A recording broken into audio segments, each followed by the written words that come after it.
ಅದು ನಮ್ಮ ಹೈಕಮಾಂಡ್ ಬಿಟ್ಟಿದ್ರಿ. ಅದ್ರ ಬಗ್ಗೆ ನನಗೆ ಯಾವುದೂ ಗಮನಕ್ಕಿಲ್ಲ.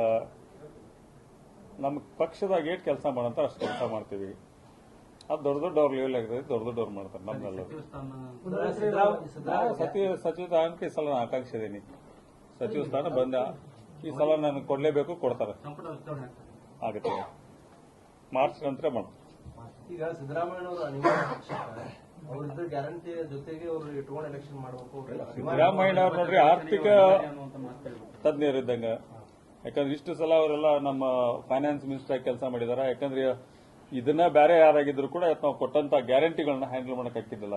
ಇಷ್ಟೊತ್ತಿಗೆ ನಾವು ಹೆಸರು ಕೆಡಿಸುವಂತ ಪರಿಸ್ಥಿತಿ ಬರ್ತಿತ್ತು. ಆದ್ರೆ ಸಂಪೂರ್ಣವಾಗಿ ಮನೆ ಮನೆಗೆ ಎಲ್ಲಾ ಜಾತಿ, ಎಲ್ಲಾ ವರ್ಗದ ಜನ, ಇವನ್ ಎಲ್ಲಾ ಪಕ್ಷದ ಜನರಿಗೂ ಕೂಡ ನಮ್ಮ ಗ್ಯಾರಂಟಿಗಳು ಹೊಂಟಾವ ಅನ್ನೋಂಥದ್ದು ಹೇಳ್ತೇನೆ. ಪಕ್ಷಾತೀತವಾಗಿ ಬಿಜೆಪಿಯವರಿಗೂ ನಮ್ ಗ್ಯಾರಂಟಿ ಹೊಂಟಾವು, ಎಲ್ಲಾ ಜಾತಿಯವರಿಗೂ ನಮ್ ಗ್ಯಾರಂಟಿ ಹೊಂಟಾವು. ನಮ್ ಗ್ಯಾರಂಟಿ ಅದನ್ನ ನಾ ಹೇಳಿದಲ್ರಿ, ಹೈಕಮಾಂಡ್ ಬಿಟ್ಟಿದ್ದವ್ರು ಯಾರು ಯಾವ ಕಮ್ಯುನಿಟಿ. ನಮ್ಮಲ್ಲಿ ನೋಡಿ, ನಮ್ಮ ಪಕ್ಷದಲ್ಲಿ ಜಾತೀಯತೆ ಇಲ್ಲ.